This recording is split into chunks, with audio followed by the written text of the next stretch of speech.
સ્વામીશ્રી જ્યારે અમદાવાદથી પ્લેન ઉપડ્યું,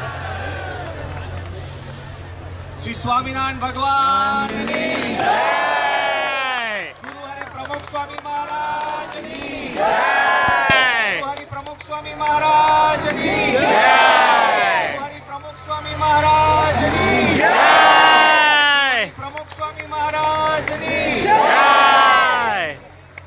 તો અત્યારે સ્વામીશ્રી આપણને દર્શન દે છે।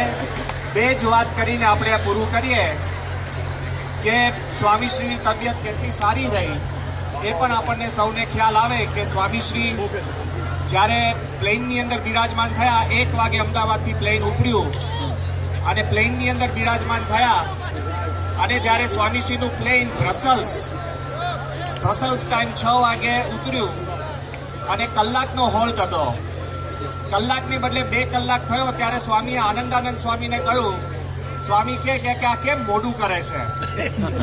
એટલે અમેરિકા આવવાની પણ સ્વામીને એટલી તમન્ના હશે, સ્વામી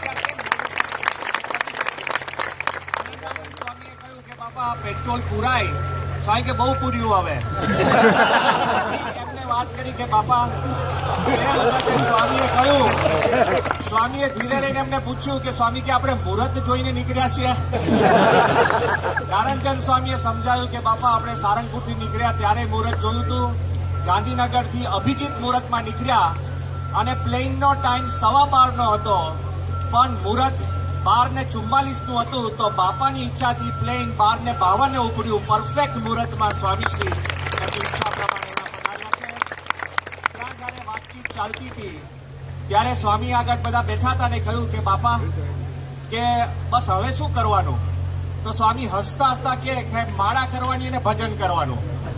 સંતોએ કીધું કે એ સિવાય, બધા શાંતિથી સાંભળે કે એ સિવાય ત્યારે સ્વામી કે ભગવાનની મરજીમાં રહેવાનું। આ સ્વામીએ આપણને પ્લેનની અંદર શીખ આપી છે કે ભગવાનની મરજીમાં રહેવાય।